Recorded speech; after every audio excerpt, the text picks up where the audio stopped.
পেলেন। প্রিয় ভাই ও বোনেরা, প্রথমেই একটা কথা বলে নেই, আপনি যদি ইংরেজিতে বস হতে চান বা ইংরেজিতে কথা বলার একদম প্ল্যান করে ফেলেন, তাহলে আপনাকে আমি একটু রিকোয়েস্ট করব, সেটা হলো যে কিভাবে প্রশ্ন করবেন।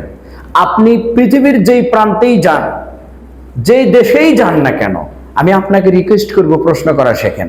আপনি এয়ারপোর্টে গেছেন, প্রশ্ন করা জানতে হবে। সো আজকে কিন্তু এই ধরনের একটা দুর্দান্ত ক্লাস নিয়ে এসেছি। আমরা 6টা টেকনিক শিখবো ইনশাল্লাহ, 6টা ট্রিক্স, 6টা টেন্স, 6টা টেন্স দিয়ে আজীবন আপনি কোনোদিন প্রশ্ন করতে ভুল করবেন না ইনশাআল্লাহ। চলেন আজকের ক্লাসটা মূলত কিভাবে সাজিয়েছি সেটা একটু লক্ষ্য করেন। দেখেন, আমি এখানে দুটো সাবজেক্ট নিয়েছি, একটা তারা কি এবং একটা হচ্ছে সে কি। প্রিয় ভাই বোনেরা, প্রথমে একটা কথা বলে নিই, কেন আমি এই দুটো সাবজেক্টকে বেছে নিলাম। নেওয়ার অন্যতম কারণ হলো, তারা বলতে কাকে বোঝায়? প্লুরাল বোঝায়। আর সে কি, সে কিন্তু সিঙ্গুলার বোঝায়, একজন বোঝায়। সো দুটো স্ট্রাকচার দিয়েছি আমরা। ধরেন, সে বলতে বুঝিয়েছি পৃথিবীতে যত সাবজেক্ট আছে সিঙ্গুলার সব নিবেন। তারা বলতে বুঝিয়েছি পৃথিবীতে যত প্লুরাল সাবজেক্ট আছে সব নিবেন। কিন্তু মনে রাখবেন ভাই, প্রশ্ন করতে গেলে কিন্তু কি শব্দ টানা লাগে, কি। এখন এই কি নিয়ে কিন্তু অনেকের একটা ঝামেলা আছে। প্রিয় ভাই বোনেরা, আমি একটা কথা বলি, যদি কয় রসিকারে কি থাকে আর কয় দীর্ঘিকারে কি থাকে, এটার মধ্যে পার্থক্য কি? আর সবসময় মনে রাখবেন, একটা নাউন, একটা অ্যাডজেক্টিভ। এখন অ্যাডজেক্টিভ কোনটা? এই যে কয় দীর্ঘিকারে কি, এটা কিন্তু অ্যাডজেক্টিভ। কিভাবে প্রমাণ করবেন দেখেন। এই কয় দীর্ঘিকারে কি থাকলে কিন্তু হোয়াট দিয়ে প্রশ্ন করা লাগে। হোয়াট কথাটা দিয়ে প্রশ্ন করতে হবে। আপনি যদি কখনো দেখেন কি আর এটা কয় রসিকারে কি কি কি কি কি, তো এটাতে কিন্তু আমরা auxiliary U X I auxiliary verb, অর্থাৎ সাহায্যকারী verb, am is are was are do does did can could shall should will would, এগুলো আবি যাবিতে প্রশ্ন করব। আর যদি কয় দীর্ঘিকারে কি থাকে, তাহলে কিন্তু মনে রাখবেন হোয়াট দ্বারা প্রশ্ন করতে হবে। আজকে আমরা হোয়াটে যাচ্ছি না, আমরা শিখবো হচ্ছে কি অক্সিলারি দিয়ে কিভাবে প্রশ্ন করব। ভাই, প্রিয় ভাইরা, আমরা 6টা স্ট্রাকচার কেন বেছে নিয়েছি? এই 6টার বাইরে কোনো প্রশ্ন করার প্রয়োজন হয় না। সো 6টা টেন্স শিখে আপনি 6 কোটি বাক্য তৈরি করবেন। দেখেন, নাম্বার 1, তারা কি যায়। যায় কথা বুঝবেন আগে ভালো করে ভাই। আপনি যদি বাঙালি হয়ে থাকেন, তাহলে আমি মনে করি আমার কথাটা বুঝবেন। ধরেন আপনি একদম ক্লাস 1 2 পাস, কোনো সমস্যা নেই, ইংরেজির ইউ জানেন না, দরকার নাই, কিন্তু আমার বাংলা ভাষাটা তো বুঝবেন। কোনো কথা শেষে যেমন যায়, খায়, ঘুমায়, করো, যাও, খাও, ঘুমাও, এই যে ভাই, কি উচ্চারণ হবে? হয় এ উচ্চারণ হবে, হয় আয় উচ্চারণ হবে, হয় ই উচ্চারণ হবে। হ্যাঁ, তো এগুলো তো আপনার জানা উচিত। হ্যাঁ, বা ও উচ্চারণ হতে পারে। এই কোন বাংলা প্রশ্নের শেষে যদি কখনো দেখেন এ, আই এবং ই উচ্চারণ হয়, প্রিয় ভাইরা, আমি আপনাদেরকে রিকোয়েস্ট করব, ডু অথবা ডাজ দিয়ে প্রশ্ন করবেন। কি দিয়ে? ডু অথবা ডাজ দিয়ে প্রশ্ন করবেন। চলেন আমরা এরকম একটা এক্সাম্পল একটু নিচে দেখে নিই। কিভাবে যে আমি বললাম তারা কি, বললাম তারা কি প্রতিদিন যায়। প্রতিদিন যায়। তারা কি প্রতিদিন যায়? প্রিয় ভাই বোনেরা, আপনারা দেখেন যে তারা কি প্রতিদিন যায়, এই কথাটা আমরা লিখলাম, তাই না? সো এই কথাটা আমরা ইংলিশে কিভাবে লিখবো?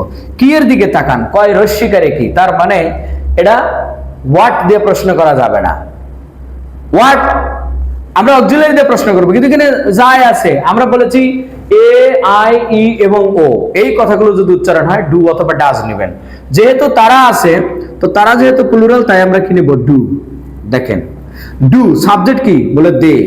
এটার ইংলিশ কিন্তু দে। আমি আবার একটু বলে দেই, দে। আর এটা হচ্ছে হি অথবা সি, দুটোই নেওয়া যাবে। হি অথবা সি, যেটা দুটোই নেওয়া যাবে, সিঙ্গুলার বোঝাবে। তাহলে আমরা কি নিলাম? Do they go everyday, EVERY, every, DAY। প্রিয় ভাইরা দেখেন, আমরা কিন্তু শেষে একটা কোশ্চেন মার্ক দিয়ে দেবো। Do they go everyday, do they go everyday. Just এই দের জায়গাটা যদি আমরা একটু কি বানায় দিই, দের জায়গাটা যদি আমরা একটু হি বানা দেই বা সি নেই, হি বা সি নেই, যে সে কি প্রতিদিন যায়, এই তারার জায়গায় আমরা কি দিলাম? সে বানায় দেন। তারা কি প্রতিদিন যায়, কিচ্ছু চেঞ্জ করা লাগবে না, খালি এই ডাজের জায়গায় চেঞ্জ হবে। দেখেন, ডু দে গো এভরিডে, আর এখানে হচ্ছে ডাজ হি গো এভরিডে। এই দেখেন, গো, EVERY, এভরি, DAY। আমি কথাটা বোঝাতে পারছি কিনা দেখেন, প্রশ্নবোধক চিহ্ন। আমি আপনি হাজার প্রশ্ন তৈরি করেন এইভাবে, ডু এবং ডাজ দিয়া। সে কি যায়, সে কি আসে, ডাজ হি কাম। সে কি ভাত খায়, ডাজ হি ইট রাইস। আমরা কি যাই, ডু উই গো, কারণ উই হচ্ছে প্লুরাল, প্লুরাল হলে ডু নেবেন আর একজন বুঝালে ডাজ নেবেন, এইটুকু পার্থক্য। কিন্তু এগুলো শুরুতে থাকবে, কিন্তু প্রশ্ন করতে গেলে অবশ্যই কিন্তু শুরুতে। আপনি মনে হচ্ছেন স্যার তো বলছে ডু ডাজ, তাহলে আমরা লিখলাম they does go everyday, they does go everyday. No, interrogative সেন্টেন্সের মূল প্রশ্ন হলো অবশ্যই সেন্টেন্সের শুরুতে সাহায্যকারী ভার্ব রাখতে হবে। ক্লিয়ার কিনা ভাই ও দোস্ত আর বুজুর্গ? ছোট্ট একটা হোমওয়ার্ক দেবো, আপনারা কিন্তু কমেন্ট করবেন। এই যে কমেন্ট না করলে আমি মনে করি যে আপনি খালি হুদাই ইউটিউব চ্যানেলে ক্লাস দেখতেছেন। আপনি কারোর কমেন্ট ধরেন একজন আগে কমেন্ট করছেন, আপনি তার কমেন্ট দেখবেন না, আপনি নিজে কমেন্ট করবেন, ভুল হোক কিন্তু আপনি কি করবেন, নিজে কমেন্ট করবেন। দেখেন কিভাবে, আমি দুটো হোমওয়ার্ক দিব, দুটো দিয়ে একটা, যে ধরেন যে একটা লিখলাম যে আমরা কি ঘুমাই, দেখেন আমরা কি ঘুমাই, ঘুমাই, এই দেখেন আই, এই যে আই উচ্চারণ হয়েছে, তার মানে আমরা, এখানে ডু হবে না ডাজ হবে, আপনারা কিন্তু বুঝতে হবে। ডু, ডু দিয়ে শুরু হবে, ডুই হবে না ডাজ উই হবে। আর ঘুমানোর ইংলিশ কিন্তু স্লিপ, একদম সহজ। আর এটা লিখলাম মেয়েটি, এই দেখেন মেয়েটি, মেয়েটি কয়জন, একজন বোঝাচ্ছে, কিন্তু মেয়েটি বলতে কি বোঝাচ্ছে, একজন। অবশ্যই মনে রাখবেন একজন হলে কিন্তু ডাজ দিয়ে প্রশ্ন শুরু হবে। মেয়েটি কি ভাত রান্না করে, ভাত রান্না করে, ভাত রান্না করে। প্রিয় ভাই বোনেরা, হুদাই ক্লাস দেখবেন না, ক্লাসের বেসিক বুঝবেন।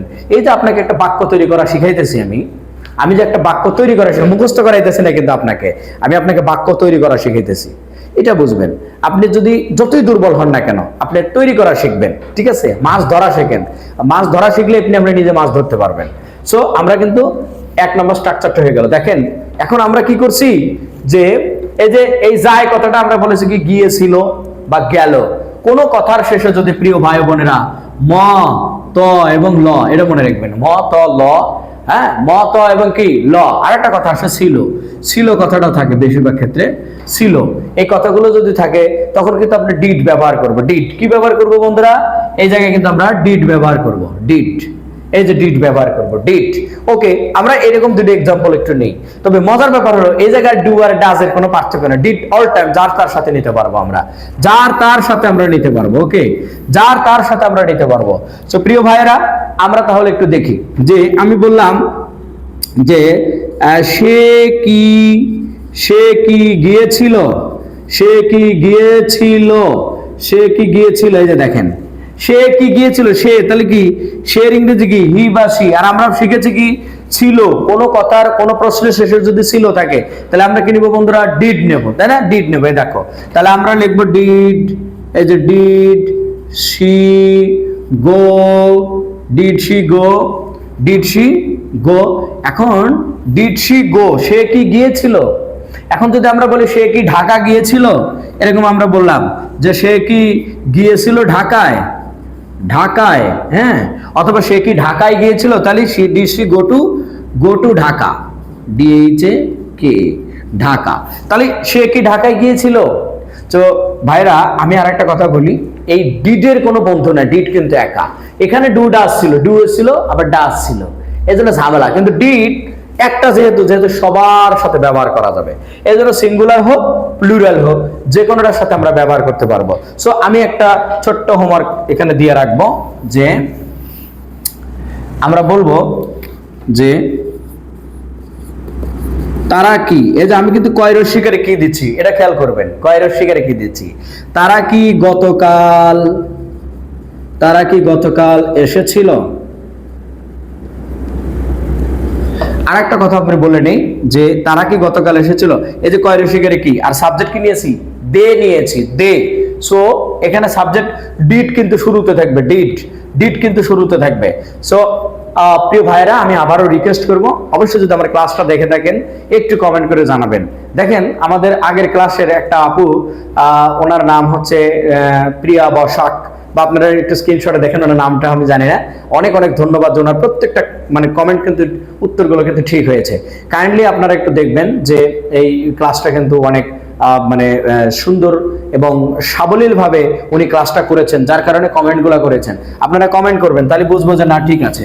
এবার আসেন আমরা ট্রিক্স নাম্বার 10 শিখবো। দেখেন এইটা শিখবো। দেখেন এই কথাটা শিখে কি আছে, যাবে, সে কি যাবে, তারা কি যাবে, ভাই। আর এর আগেও আমি একবার একটা কথা বলেছিলাম আপনাদের, ভাই কোনো কথার শেষে যদি ব থাকে, ব উচ্চারণ হয়, তাহলে দয়া করে এই উইল কথাটা বলা আইনে ফরজ, বাধ্যতামূলক হয়ে যায়। উইল উইল বলবেন, হ্যাঁ গো মানে যায়, কিন্তু উইল গো মানে যাবে।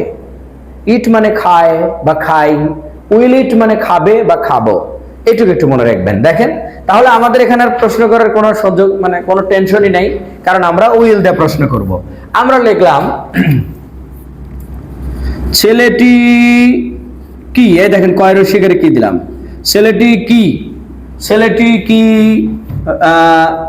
মানে ফুটবল খেলবে, ফুটবল খেলবে। সো ভাই আমরা বলেছি ছেলেটি কি ফুটবল খেলবে, এই যে ব আছে, প্লে মানে খেলা, কিন্তু খেলবে তখন আমাদের কিন্তু উইল প্লে বলতে হবে।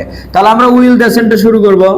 উইল, ছেলেটির ইংলিশ কি, দা বয়, উইল দা বয়। এই যে দেখো ভাইরা, প্রিয় ভাই বোনেরা ভালো করে খেয়াল করবেন, আমরা কিন্তু এখন উইল দিয়ে সেন্টেন্স শুরু করেছি। আপনি সকাল থেকে সন্ধ্যা পর্যন্ত যত প্রশ্ন এখন ব বে বা, সে কি যাবে, উইল হি গো, সে কি খাবে, উইল হি ইট, সে কি আসবে, উইল হি কাম, সে কি লিখবে, উইল হি রাইট, আমার মা কি আসবে, উইল মাই মাদার কাম। এই যে হাজার হাজার বাক্য কিন্তু আমরা উইল শুরুতে দিয়ে প্রশ্ন করব। আমি ক্লাসের মধ্যে, ভাই তুমি কি ভাত খাবে, উইল ইউ ইট রাইস। তুমি আপনি আপনার ছোট বোনকে বলতেছেন, আপনার ছোট ভাইকে বলতেছেন, এই তুই কি যাবি, উইল ইউ গো, তাই কিনা, এরকম বলি কিনা, যাই তুই কি যাবি নাকি, উইল ইউ গো। তো এই যে উইল দিয়ে কিন্তু আমরা প্রশ্ন করব। সো উইল দা বয় কি লিখবা, প্লে, এই যে প্লে কি দিলাম, football, will the boy play football, will the boy play football, তাই না? ওকে। সো বন্ধুরা আমি এখানে একটা ছোট্ট হোমওয়ার্ক দিচ্ছি, এটারও কিন্তু একটা, আমি আশা করবো 6টা টেন্সে 6টা হোমওয়ার্ক একসাথে সুন্দর করে খাতা নিয়ে বসবেন, খাতায় লিখে রাখবেন, অথবা প্রয়োজনে মানে হোয়াটসঅ্যাপের ইনবক্সে একটা করে প্রশ্ন লিখবেন, লিখে পরে ওটা একদম কপি করে নিয়ে এসে কমেন্ট করে দিবেন, ঠিক আছে? রেডি? এবার দেখেন আমরা বলতেছি কি, এটা হয়ে গেল, একটা হোমওয়ার্ক দিয়ে দিই। আমরা লিখলাম যে আমরা লিখলাম জামিলা কি ভালোবাসবে, ভালোবাসবে আমাকে, তাই না? এই যে প্রশ্ন দিয়ে দিলাম, জামিলা কি ভালোবাসবে আমাকে। তাহলে এই যে জামিলা নাম দেব, কিন্তু শুরুতে উইল থাকবে, তাই না? ভালোবাসার ইংলিশ কে জানে না, সবাই জানে, তাই কিনা? সো এই জন্য আমরা বলবো আমাকে ইংলিশ কিন্তু মি, এই যে শেষে মি থাকবে। ওকে, সো এটা হচ্ছে 3 নাম্বার হোমওয়ার্ক, 3 নাম্বার হোমওয়ার্ক চলে গেল। আর 3টা হোমওয়ার্ক আমি দেবো, 6টা ট্রিক্স আমরা শিখবো আজকে। এখানে বলেছে কি, তারা কি যাইতেছে, এই যে দেখেন এখানে কিন্তু তেছে চলে এসেছে, তেছে, তেছি বা তেছে আসলে ভাই আমি আপনাদেরকে একটু সহজ বুদ্ধি শিখে দেবো। প্রিয় ভাই বোনেরা মনে রাখবেন, কোনো কথার আপনার প্রশ্ন শেষে যদি তেছে বা তেছি থাকে, তাহলে আপনি শুরুতে এম ইজ আর নেবেন। কি নেবেন? এম ইজ অথবা আর নেবেন। এই যে এম ইজ আর নেবেন। এখানে কি নেবেন? উইল, এখানে তো বলেই দিয়েছি। তাহলে কোনো কথার শেষে যদি ব দিয়ে প্রশ্ন করেন, শুরুতে থাকবে উইল। কোনো কথা যদি শুরুতে থাকে, শেষে থেকে তেসি তেসে তেসেন, তাহলে শুরু হবে এম ইজ আর দিয়া। তাহলে আমরা লিখলাম যাইতেছে, আমরা বললাম সে কি স্কুলে যাইতেছে, সে কি স্কুলে যাইতেছে, যে প্রশ্নবোধক চিহ্ন দিয়ে দিলাম। কয় রসিকারে কি, কিন্তু হ্যাঁ, তার মানে অক্সিলারি ভার্ব দিয়ে শুরু হবে। সে কি স্কুলে যাইতেছে। প্রিয় ভাই বোনেরা প্লিজ মনোযোগ দিয়ে বুঝবেন, যেহেতু শেষে আছে তেসে, তাহলে আমরা শুরুতে লিখবো কি, এম ইজ অথবা আর। কিন্তু এই শেয়ার ইংলিশ কি, হি বা শি, এর সাথে শি ইজ অথবা হি ইজ, এম এবং আর হয় না। তাহলে আমরা লিখবো, এই শুরুতে লিখলাম ইজ হি, লিখে নিলাম ইজ হি। আচ্ছা, এবং আরেকটা কথা বলে নাকি, চলমান কাজের শেষে কিন্তু ভার্বের আইএনজি হয়। এটা কিন্তু আমরা সবাই জানি যে কোনো কাজ করিতেছি, যাইতেছি, খাইতেছি, ঘুমাইতেছি, পড়িতেছি, ভার্বের আইএনজি হবে। তাহলে আমরা লিখবো is he going, is he going কোথায়, to school, is he going to school. Okay, going to school. So ভাই এখানে শের জায়গা যদি তারা দেই, তারা কি স্কুলে যাইতেছে, তখন কিন্তু তারা থাকলে কি হবে, যে তারা একই জিনিস, তারা কি স্কুলে যাইতেছে, তখন আমাদের জাস্ট এই জায়গায় হলে আরটা চেঞ্জ হবে। এই যে আর দে গোয়িং, এই যে are they going to school, এই যে are they going to school. So এই যে আরটা চেঞ্জ হলো, কিন্তু আর সব ঠিক আছে, কারণ এটা প্লুরাল, দে কি প্লুরাল, এই জন্য কি হলো, আরটা একটু চেঞ্জ হয়ে গেল। তো প্রিয় ভাইরা একটু কষ্ট করে একটু দেখবেন, this is very interesting and important class. Okay, আমি তাহলে আপনাদের জন্য একটা ছোট্ট হোমওয়ার্ক দেব। দেখেন একদম ছোট্ট, আমরা কি ইংরেজি শিখিতেছি? আমরা কি ইংরেজি শিখিতেছি? এটা হলো হোমওয়ার্ক। কি আমরা কি, অবশ্যই কমেন্ট করবেন। আমরা কি ইংরেজি শিখিতেছি? ইংরেজি শিখিতেছি। দেখেন আমরা কি ইংরেজি শিখিতেছি? পারবেন না? এই যে আমরা ইংলিশ কি উই, তাহলে উই এর সাথে কি হয়? আর, তাই না? আর হবে কে, ইজ হবে না। সো আমরা প্রায় শেষে চলে আসছি। জাস্ট এই তেসের কাছে চলে তেছিল থাকলে আমাদের পরবর্তী ট্রিক্স দেখেন। এটা আছে যাইতেছে, আর এখানে কি যাইতে ছিল। জাস্ট ওই যে অতীতের কথা আমরা জানি, অ্যামিজারের পাস্ট ফর্ম কি বন্ধুরা? ওয়াজ এবং ওয়ার। কিচ্ছু চেঞ্জ করা লাগবে না, খালি ওয়াজ ওয়ার আর এখানে ভার্বের আইএনজি দিয়ে দেবে। এই যে ভার্বের আইএনজি দিয়ে দিলাম, দেখেন এই অ্যামিজারের জায়গায় ওয়াজ ওয়ার দিয়ে দেবো, সব ঠিক থাকবে। ওকে, আমরা তাহলে একটু দেখি যে কিভাবে ঠিক থাকে। তাহলে আমরা লিখলাম যে সে কি, এই যে কয়ের শিকারে কি দিলাম, সে কি যাইতেছিল, যাইতে ছিল। তো ভাই এখানে কিন্তু গিয়েছিল, এখানে নিয়েছি আমরা ডিড নিয়েছি, কারণ এটা চলমান কাজ না, কিন্তু এটা দ্বারা কিন্তু যাইতে ছিল, তে ছিল, যাইতে ছিল, তাই এখানে তে আছে, সেটা চলমান। তাহলে আমরা ওয়াজ আর নেব। দেখেন সে কি যাইতে ছিল, তাহলে আমরা ওয়াজ হি নিলাম। কি নিলাম? দেখেন ওয়াজের পরে আমরা কি নিছি? হি নিলাম। কি কারণে? হি ওয়াজ, ওয়ার হবে না, ওয়ার তো প্লুরালের সাথে। তাহলে হি ওয়াজ he going, was he going. আপনার ইচ্ছা মতো গোয়িং এর পরে অনেক কিছু যোগ করে দেন। সে কি স্কুলে যাইতেছিল? ওয়াজ হি গোয়িং টু স্কুল। সে কি বাড়ি যাইতেছিল? ওয়াজ হি গোয়িং হোম। সে কি লিখতে সে কি মানে কলেজে যাচ্ছিল? Was he going to college.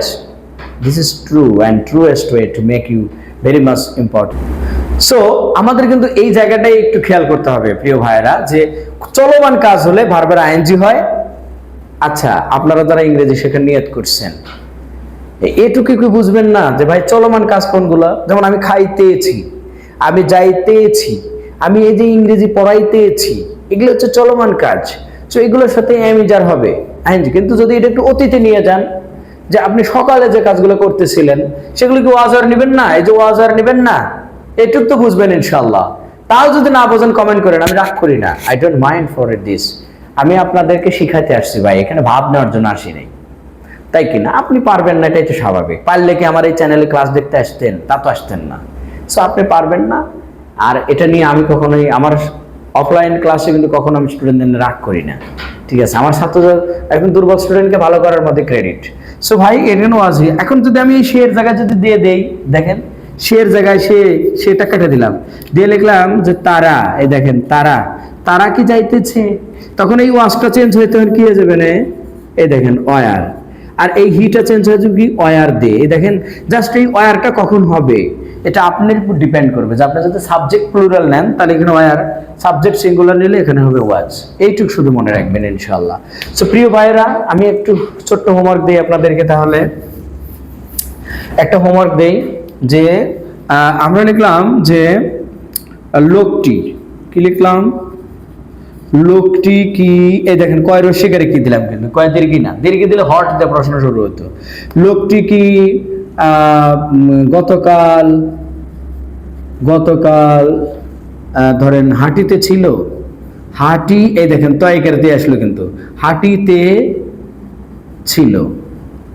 খেয়াল করে দেখেন, লোকটি কি গতকাল হাঁটিতে ছিল। এই যে হাঁটি, আর চলমান কাজের শেষে না তয়কেরেতে হয়। দেখেন ধরেন হাঁটিতেছি, এটা কিন্তু বর্তমান, কিন্তু যদি বলে হাঁটিতে ছিল তাহলে কিন্তু অতীত হয়ে গেল। যে তয়কেরেতে থাকে চলমান কাজগুলোর ক্ষেত্রে একটা কৌশল, তয়কেরেতে থাকে। দেখেন কথা শেষে ভার্বের শেষে তয়কেরেতে থাকে।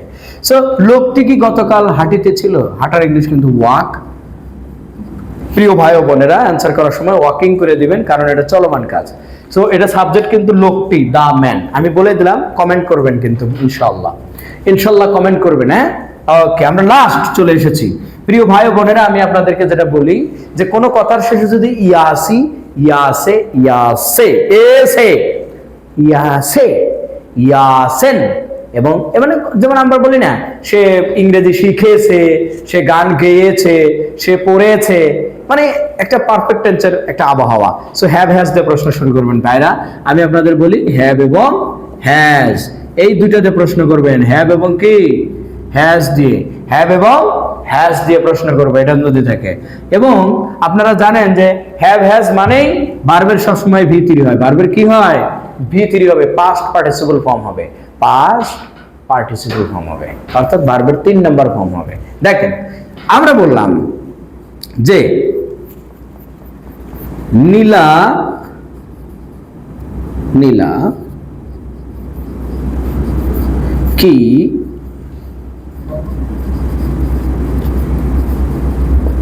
গিয়েছে স্কুলে, বা স্কুলে গিয়েছে। নীলা কি স্কুলে গিয়েছে? দেখেন এই যে কথা শেষে কিন্তু এসে উচ্চারণ আছে, এসে গিয়েছে। তো এই যে গিয়েছে, পড়েছে, ঘুমিয়েছে, খেয়েছে, হ্যাভ হ্যাজ নেবেন। হ্যাজ, এই যে গিয়েছে সা উচ্চারণ আছে, গিয়েছে, খেয়েছে, তাহলে হ্যাজ, হ্যাভ, হ্যাজ হ্যাভ নেবেন। ঠিক আছে, এবার নীলা, তাহলে আমরা নীলা কি একটা মেয়ের নাম, একজন, একজন বুঝলে হ্যাজ নিব আমরা। Has Nila gone to school.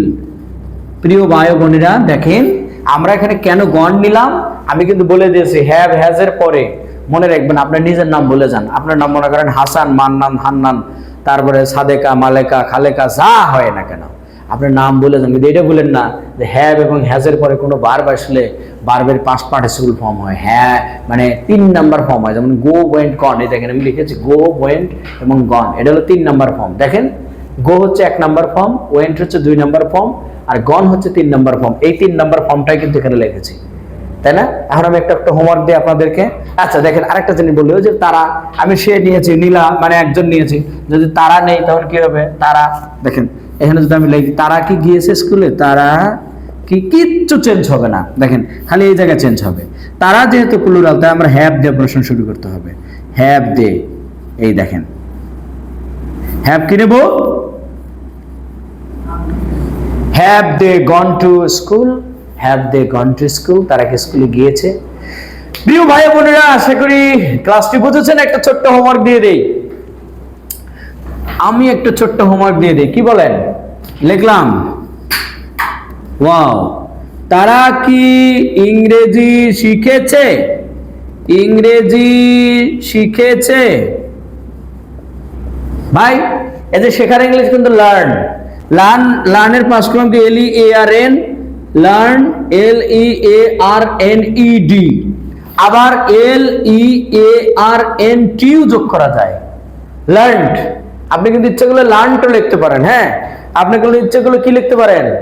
Learned লিখতে পারেন। লার্নড কি লিখতে পারেন দেখেন তো? LEARNED, LEARNT লিখতে পারেন, সমস্যা নেই, লার্নড।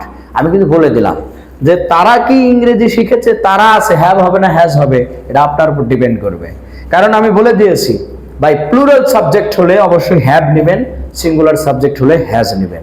আশা করি এই 6টা টেন্সের উপরে 6টা ক্লাস যদি আপনার ভালো লেগে থাকে 100% আপনি সারাদিন প্রশ্ন করবেন। পৃথিবীর যেই প্রান্তে যান না কেন আপনার বসে প্রশ্ন করবেন, আপনি কি আসবেন? Will you come? বস আপনি কি খেয়েছেন? বস হ্যাভ ইউ ইটেন? আপনি কি খেয়েছেন? আপনার বসে কেন প্রশ্ন করেন না? এই আপনার আবার বলতেছেন যে এই তুই কি গতকাল এসেছিলি? তুই কি গতকাল এসেছিলি? Did you come yesterday? So এই যে দেখেন এই 6টা স্ট্রাকচারে সারা জীবন আপনি প্রশ্ন করবেন, 6টা প্রশ্ন। ঠিক আছে, আমি আশা করি এই ক্লাসটা এত জরুরি স্পোকেন ইংলিশ শেখার জন্য, আপনি অবাক হয়ে যাবেন যদি আপনি নিজেই কয়টা স্ট্রাকচার সবসময় সাহায্যকারী ভার্ব দিয়ে প্রশ্ন শুরু করবে। So best of luck dear brothers, sisters, ladies and gentlemen. This moment I am going to tell you that if you have any more questions, then you can drop your question in my comment box, then I will try to reply you very well. And in this moment I am going to say you goodbye for today. Thank you very much. Bye bye, tata, Allah Hafiz.